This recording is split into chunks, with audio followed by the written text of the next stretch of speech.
ফেসিবাদের একজন, ওকে ডান, কিন্তু এতদিন কেন অ্যারেস্ট করলেন না? তার মানে কি যা কিছু আমরা দেখতেছি সবই নাটক, আপনাদের ঘরেই ছিল, আপনারা লুকায় রাখছেন সুন্দরভাবে, এখন প্রয়োজনে বাইর করে আনছেন। কিন্তু উনি যে ইস্তিফা দিছিল, স্পিকারের পদ থেকে যে উনি পদত্যাগ করছিল, কিভাবে করছিল ওই কাহিনী কই? আমাদের এত এত সাংবাদিক একজনও খুঁজা বাইর করতে পারলো না শিরিন শারমিন কোথায় আছে এবং উনি কিভাবে পদত্যাগ করলো, ওই পদত্যাগ পত্র কার হাতে করলো, কিভাবে যায় প্রেসিডেন্টের হাতে পৌঁছাইলো, কেউ কিছু জানি না। কোনো সাংবাদিক আমাদের সামনে এরকম প্রশ্ন তুইলাই ধরতে পারলো না। কিন্তু আমরা কি বুঝি না এখন কেন ধরা হয়েছে? এই যে ওনাকে কোনো রিমাইন্ডার দেয় নাই, কিন্তু কারাগারে পাঠায় দিছে নিম্নকক্ষ। এটা অনেক দিন ভাইরাল ছিল, মানুষ খালি বুঝার চেষ্টা করতেছিল উচ্চ কক্ষ আর নিম্ন কক্ষ। এখন তো একটাই কক্ষ, তবে উচ্চ কক্ষ আছে, হয়ে গেছে। আপনারা হয়তো বুঝতে পারতেছেন না, ধীরে ধীরে সবাই বুঝতে পারবেন। এই উচ্চ কক্ষটা হচ্ছে এই সোশ্যাল মিডিয়া, এটাই হলো উচ্চ কক্ষ। আর নিম্ন কক্ষ সংসদ ভবন, ওইখানে যা কিছু হোক না কেন সব কিছুর রায় এখান থেকে যাবে। অর্থাৎ ওই যে সংসদ ভবন ওইটা হচ্ছে নিম্ন কক্ষ, ওইখান থেকে যা কিছু আইনি সিদ্ধান্ত নিবে সেটা পাশ করবে কারা? উচ্চ কক্ষ, এই সোশ্যাল মিডিয়া। হ্যাঁ ভাই, এই সোশ্যাল মিডিয়াই উচ্চ কক্ষ। আমি একটু বুঝাইয়া বলি। সাউদা সুমি রাত্রের 11টায় 10টা 11টার দিকে তাকে ঘর থেকে তুলে নিয়ে গেল কারা? আইনের লোক, আইনের পোশাকধারী। গ্রেফতারি পরোয়ানা ছিল না, ছিল না, দরকারও নাই, কারণ এই সংবিধান অনুযায়ী ওই ধৈর্য নিয়ে আসাটা 100% বৈধ। ডিজিটাল আইনের কথা কি ভুলে গেছেন? ওই আইন তো বাতিল করা হয় নাই। এই আইন বাতিল না করার পিছনে সবচেয়ে বড় দায়ীকে জানেন? আসিফ নজরুল, আইন মন্ত্রী। ওই 18 মাস খালি বেতন নিয়ে গেছে, কত টাকা বেতন নিছে এক আল্লাহ জানে। মোটা অঙ্কের টাকা বেতন পাইতো এসব উপদেষ্টারা, শুধু টাকা খাইছে। এই আইনটা পর্যন্ত ক্যান্সেল কইরা যাইতে পারে নাই। কেন পারে নাই? ওই যে সংবিধানের দোহাই তখনও দিচ্ছিল বড় দল থেকে, এখনো দিচ্ছে ওই সংবিধানের দোহাই, বিশেষ ক্ষমতা আইন। মানে আমি যদি মনে করি সরকার হইয়া আপনি যে স্ট্যাটাসটা দিলেন, যে কথাটা লিখলেন, এটা দেশ বিরোধী, এটা রাষ্ট্রের বিরুদ্ধে গেছে, আমি মনে করতেছি, পাবলিক কিন্তু মনে করতেছে না, সোশ্যাল মিডিয়া মনে করতেছে না, ওরা লাইক কমেন্ট দিতেছে, ওদের কথা কেউ দাম দিতেছে না। কিন্তু আমি সরকার, আমি মনে করতেছি তোমাকে আমি অ্যারেস্ট করব 54 ধারায় ডিজিটাল আইন দিয়ে আমি তোমাকে ধরবো, এবং কোনো গ্রেফতারি পরোয়ানা দরকার নাই। তো আমি মনে করছি তোমাকে ধরতে হবে, এবং আমি মনে করছি ধৈরা তোমাকে আমি গুম কইরা দুমু। এই আইনের মধ্যে আছে, এই সংবিধানের মধ্যে আছে, এই কাজগুলোই এই দেশে হয়েছে, ওই জিনিসটাই ধৈরা রাখতে চাইতেছি। এবং ধৈরাও ফালাইলাম সাউদা সুমিকে ওই আইনের ভিতরে ফালাইয়া। কিন্তু ধৈরা রাখতে পারছেন? পারেন নাই। কারণ এই যে উচ্চ আদালত থেকে রায় আসছে, তাকে ছাড়তে হবে, ছাড়তে হবে, ছাড়তে হবে। পবিত্র সংসদ ভবন থেকে ওইখানেও কিন্তু একজন মাননীয় সদস্য সাউদা সুমিকে নিয়ে প্রতিবাদ করছে এবং বলছে এই টাইমের মধ্যে ছাড়তে হবে। মাননীয় স্পিকার সাহেব বলছে সংসদ ভবনে কোনো টাইম বাইন্ধা দেওয়ার নিয়ম নাই, এটা বলছে। কিন্তু দেখেন সরকার বুঝা ফেলাইছে উচ্চ আদালতের রায় অন্যরকম, মানুষ সমানে প্রতিবাদ করতেছে। কে চিনত সাউদা সুমিকে? আপনি চিনতেন, আমি তো চিনতাম না। কেন চিনলাম? ওনারা ধরার জন্য। এই জন্য ওনাদের পুরস্কার দেওয়া উচিত। তো হ্যাঁ, ওনাদেরকে পুরস্কার দেওয়া উচিত। প্রতিবাদ কিভাবে করবেন? আমার তো মনে হয় সাউদা সুমি যদি নারী কর্মীদের নিয়ে ওই পুলিশ অফিসারকে যা পুরস্কার দেয় যে আপনি আমাকে অ্যারেস্ট করছেন, আমার কষ্ট হয়েছে, আমার 2টা বাচ্চা রেখে আসছি বাসায়, একটা বাচ্চা আমার অন্যরকম স্পেশাল চাইল্ড, আমার সারা রাত ঘুম আসে নাই, বুকটা ফাইটা গেছে, কিন্তু তারপরও সারা দেশের মানুষ আমাকে ভালোবাসা জানাইছে, সারা দেশের মানুষ আমাকে নিয়ে কথা বলছে। হ্যাঁ ভাই, এই জন্য ওনাকে যে একটা পুরস্কার দেওয়া উচিত, আর ওইটাও সোশ্যাল মিডিয়াতে প্রকাশ করা উচিত। হ্যাঁ, ওই পুলিশ অফিসারকে পুরস্কার কেন দিবেন? উনি বলছিল উপর থেকে আদেশ আছে, তাহলে উপর থেকে কে আদেশ দিল? নিশ্চয়ই কেউ আদেশ দিছে।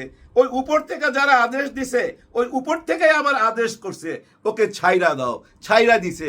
কারণ উপরওয়ালা দেখছে হায় হায় উচ্চ আদালতের মধ্যে তো অন্যরকম প্রতিক্রিয়া, এইটাকে তো থামানো যাবে না। এর মানে কি জানেন? আলহামদুলিল্লাহ বলতে হবে এখন। কেন? এটাও কিন্তু একটা বিজয়, জনগণের বিজয় হয়ে গেল। তো জনগণের প্রতিবাদ মানতে রাজি হইল সরকার, মাইনা নিতে রাজি হইল সরকার। হ্যাঁ ভাই, সরকার নিজের জায়গায় দাঁড়ায় থাকতে পারলো না। তো ওরা তো ধৈরা কি বানিয়ে দিতে চাইছিল জনগণকে, যে দেখো বেশি বাড়াবাড়ি করলে কিন্তু এইটা হবে, মুখ বন্ধ করতে চাইছিল। হায় হায়, শেখ হাসিনা মুখ বন্ধ করতে যায় আজকে নিজেরই মুখ বন্ধ হয়ে গেছে, কেউ শুনতেছে না। উনি খালি অডিও কলে কথা বইলা যায়, কথা বইলা যায়। আগে কিছু মানুষ শুনতো, এখন তেমন ভাবে কেউ শুনে না, তেমন ভাবে কেউ গুরুত্ব দেয় না। কারণ কি জানেন ভাই? জনগণের মন থেকে পয়রা গেলে তো আর উঠা দাঁড়ানো যায় না। হ্যাঁ ভাই, আপনি গাছের থেকে পয়রা উঠা দাঁড়াইতে পারবেন, কিন্তু মন থেকে পয়রা গেলে উঠা দাঁড়াইতে পারবেন না। মাটি থেকে মনের উচ্চতা কতটুকু হবে? এই 4 ফিট 5 ফিট, এর বেশি তো না। এখান থেকে পয়রা গেলে ভাই সারা জীবনের জন্য পয়রা যাইতে হয়, সেটাই তো প্রমাণ হইতাছে। মানুষ তো আর আগের মতো নাই, বোকা নাই তো, ওই আগের জামানাটা নাই। কারণ এই সোশ্যাল মিডিয়া মানুষকে অনেক চালাক করে দিছে। যে লেখাপড়া না জানে সেও ভাই জানতে পারে চাঁদে কিভাবে রকেট যায়, কারণ ইউটিউবে সার্চ দিলেই বইলা দিবে এই যে রকেট যাইতাছে, কিভাবে যাইতাছে সেও জানতে পারে। ইরানে এখন যুদ্ধ কে কিভাবে করতেছে, ট্রাম্পের চাকরি আছে কি না, ও দেশের প্রেসিডেন্ট থাকতে পারবে কি না, সেটা যদি জানতে চায় একটা সাধারণ মানুষ যে লিখতেও জানে না, সে যদি ইউটিউবকে বলে আমি এখন জানতে চাই ওই যে ট্রাম্প মামা কোথায় আছে, তার অবস্থা কি, বইলা দিবে তো ভাই। জেমিনি বইলা দিবে, এআই বইলা দিবে। জগৎ চেঞ্জ হয়ে গেছে তো, পুরো পৃথিবী হাতের মুঠার মধ্যে। তো যার জন্য বললাম এই সোশ্যাল মিডিয়া উচ্চ আদালত। আপনারা 300 আছেন ওই সংসদ ভবনে, আর আমরা এই সোশ্যাল মিডিয়াতে আছি 18 কোটি মানুষ। বুঝা নিয়েন, হিসাবটা অন্যরকম। দেখেন ভাই ব্রাদার, আমাদেরকে কিভাবে বোকা বানানো হয়। কথাটা এই জন্য বললাম, আমরা তো সবাই বুঝতে পারতেছি, আপনিও বুঝতেছেন, আমিও বুঝতেছি।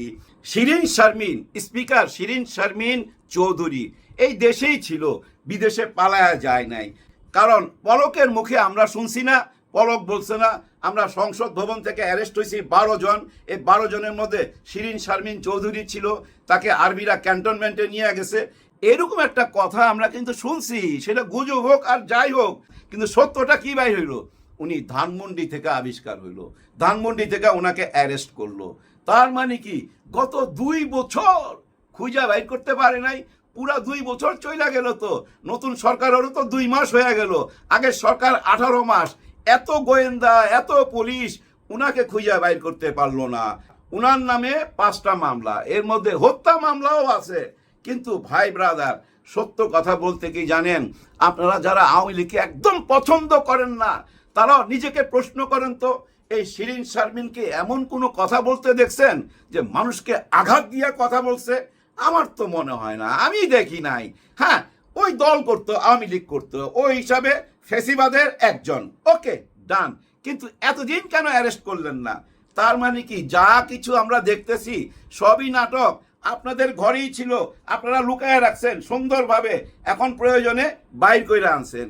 কিন্তু উনি যে ইস্তিফা দিছিল, স্পিকারের পদ থেকে যে উনি পদত্যাগ করছিল, কিভাবে করছিল ওই কাহিনী কই?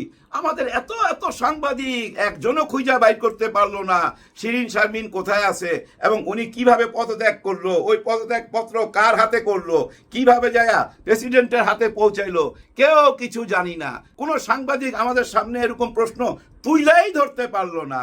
কিন্তু আমরা কি বুঝি না এখন কেন ধরা হয়েছে? এই যে ওনাকে কোনো রিমাইন্ডার দেয় নাই, কিন্তু কারাগারে পাঠায় দিছে। খুব বেশি না ভাই, 1-2 মাস বা আরো কম সময়ে মুক্তি পাওয়া যাবে।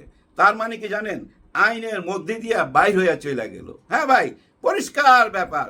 এতদিন লুকায় রাখছি, এখন বাইরে ছাড়তে হবে, মানে বাইরে ওনাকে মুক্ত কইরা দিতে হবে। একদম যদি মুক্ত কইরা দিতে চান তাহলে আইনের ভিতর দিয়া যাইতে হবে। আইন বইলা দিবে ওকে, ওনার কোনো অপরাধ প্রমাণিত হয় নাই, এরকম একটা রায় যদি দিয়ে দেয় তাহলে তো মুক্ত হয়ে যায়। এইভাবে উনি মুক্ত হয়ে যাবে। তার মানে কি টোটাল জিনিসটা নাটক। আমাদেরকে এভাবে কি বোকা বানানো হচ্ছে বারবার? আমরা ভোট দেই, নির্বাচিত সরকার আনি, গণতন্ত্রের মুক্তির জন্য কান্নাকাটি করি, কিন্তু আমরা রাত্রেবেলা যায় উঠায় নিয়ে আসি সাউদা সুমিকে। তার অপরাধ কি? তার অপরাধ সে সরকারের বিরুদ্ধে কথা বলছে, সরকারের তেল নিয়ে কথা বলছে। উনি কি বলছে, সারমর্মটা হইল এইটা যে সরকার তেল নিয়ে তাল বাহানা করতেছে, এইটা নিয়ে কিন্তু সরকার নিজেই বিপদে পড়বে। আর সরকারের ভিতরে এমন কোন স্ট্যান্ডার্ড লোক নাই যে কূটনৈতিকভাবে কথাবার্তা বইলা দেশের তেল আনতে পারবে, এবং এই জিনিসটা জামাতে ইসলামের মধ্যেও নাই। এভাবে সমালোচনা করছে। তার আইডিতে আমি যাই দেখছি অনেক কিছু উইটি উইটি ব্যাপার আছে, জায়মাকে নিয়ে অনেক রকম কথা বলছে, কিন্তু উইটি ব্যাপার মানে মজা করছে, খোঁচা মারছে। খোঁচা মারতেই পারে, আপনি তো সভ্য দেশ থেকে আসছেন, আপনি জানেন না ওইখানকার সরকারের মানুষ কত গালাগালি করে, রাস্তার উপরে গালাগালি করে। কোনোদিন কি কাউরে উঠায় নিয়ে যাইতে হয়? উঠায় নিয়ে যাইতে হয় না। একটা জিনিস মনে রাখবেন, মুসলিম থেকে যদি জুলুমবাজ হইতে চান তাহলে কিন্তু সব কিছু ব্যাকফায়ার হবে। আপনি ফায়ার করবেন, সেটা উল্টা ঘুরে আসবে। যেভাবে ঘুরে আসছে সাউদা সুমি, উনাকে যে কারণে আটক করছিলেন, যেভাবে মানুষের মুখে তালা দিতে চাইছিলেন, তালা কি দিতে পারছেন? বরঞ্চ আরো তালা খুইলা গেছে, প্রতিবাদের ঝড় উঠছে। জয়টা কোন দিকে চলে গেল? এই সোশ্যাল মিডিয়ার দিকে চলে গেল না? নিশ্চয়ই আপনারা বুঝতে পারছেন। ভিডিওটা শেষ করার আগে একটা কথা বলবো, আমি দুজন নারীকে নিয়ে কথা বলছি। আরেকজন নারী হচ্ছে রুমিন ফারহানা। রুমিন ফারহানা, এই দুজনকে নিয়ে কথা বলতে দেখলাম না। কোন দুজন? এই যে শিরিন শারমিন আর সাউদা সুমি, এই দুজনকে নিয়ে কোনো কথা বলতে দেখলাম না। কথা বলা উচিত ছিল। হ্যাঁ ভাই, কারণ কি জানেন, রুমিন ফারহানা আইনের মানুষ, খুব ভালো আইন বুঝে ভাই, তবে ভয়েসটা মেইন। হ্যাঁ ভাই, কানে বাজে, খুব সুন্দর ভয়েস। নায়িকা শবনম ছিল না, বাংলাদেশ পাকিস্তান মিলা বিখ্যাত নায়িকা শবনম, তার মতো ভয়েস বলেও ভাই। হ্যাঁ ভাই, প্রতিটি কথা বুলেটের মতো, তো কোনো ছাড় দেয় না। বিএনপিকে বলতেছে ধন্যবাদ দিতে চাই, আমাকে আপনারা নমিনেশন দেন নাই। নমিনেশন দিলে তো আমি এখন বিএনপি থেকে নির্বাচিত হয়ে আসতাম, কিন্তু অনেক প্রশ্নের সম্মুখীন হইতাম। এখন আমাকে টেকনাফ থেকে তেঁতুলিয়া পর্যন্ত সবাই ভালোবাসে, আর বিএনপিতে থাকলে শুধু বিএনপির লোকেই ভালোবাসতো, অন্যের ভালোবাসা পাইতাম না। কত বড় কথা, কত বড় খোঁচা! এরকম খোঁচা দিতে জানে, কথা জানে তো ভাই, আইনের লোক, অ্যাডভোকেট মানুষ। আরে এরকম একজন নেত্রী যদি জামাতে থাকতো খুব ভালো হইতো। আবার আপনারা অনেকে বলবেন ও তো মাথায় কাপড় দেয় না, ওগুলা বাদ দেন ভাই, কে মাথায় কাপড় দিল আর কে দিল না। কথার কথা বললাম, উনি যদি জামাতে থাকতো দারুণ হইতো ভাই, দারুণ হইতো। জামাতের পক্ষে অনেক কথা বলতে পারতো, কারণ সত্যবাদী তো ভাই, সত্য কথা বলে। গত 15-16 বছর এই বিএনপির পক্ষে কথা বলে আসছে যারা, তাদের মধ্যে 1 নম্বরে রাখতে পারবেন এই রুমিন ফারহানাকে। আমি তো মনে করি এনসিপির উচিত কি জানেন? হ্যাঁ ভাই, এনসিপির উচিত রুমিন ফারহানার কাছে চলে যাওয়া। হ্যাঁ, যা বলা, আপা আপনি তো সিঙ্গেল মানে আপনি কোনো দলের না, নিরপেক্ষ, আপনি আমাদের দলে চলে আসেন আপা। হ্যাঁ, উনাকে না এই দলের মধ্যে যদি নিয়ে আসতে পারেন না আপনারা, আপনাদের অনেক সুনাম বাড়বে, কথা বলার লোক পাবেন। উনি আইন বুঝে, রাজনীতি বুঝে, সবকিছু বুঝে ভাই। সত্যটাকে সত্য বলতে হবে, সত্যের মৃত্যু নাই। কেউ তো সত্যের গলা টিপা মারতে পারবেন না, যতই চেষ্টা করেন। যেমন এই যে গণভোট, সত্য এটা। হ্যাঁ ভাই, সত্য। 68% মানুষ এই গণভোট দিছে। একই তফসিলের মধ্যে 2টা ভোট, একটা মাইনা নিছেন আর একটা গলা চিপা মাইরা ফালাইতাছেন। আপনারা বলতেছেন আমরা সংশোধন করব, আর আমরা বলতেছি, আমরা মানে এই জনগণ, এই উচ্চ কক্ষ থেকে বলা হচ্ছে সংস্কার, সংস্কার চাই। সংশোধন তো বারবার হইছে। যাক, বেশি কথা বলে লাভ নাই, বেশি জোরে কথা বললে আবার দেখা গেল যে বেল বাজাইতেছে, টুং টুং করে বেল বাজা উঠছে। ভাই ব্রাদার, যাদের পরিবারের কেউ গুম হয়েছে, যারা জানে না আজও আসবে কিনা, তাদের ঘরের যখন বেল বাইজা উঠে তখন মনটা কেমন করে বুঝেন তো? মনে হয় না সে হারানো মানুষটা ফিরে আসছে, তারা কিন্তু আজও অপেক্ষায় আছে। কিন্তু আপনারা সে আইনটার মধ্যে আঙুল ঢুকাইতে চান। জনগণের রায় মাইনা নেন। পৃথিবীর এমন কোন আদালত আছে এই সারা পৃথিবীতে এই জনগণের রায়টাকে নিষিদ্ধ করতে পারে, অবৈধ করতে পারে? অসম্ভব, অসম্ভব। সবাইকে আল্লাহ হেদায়েত করুক।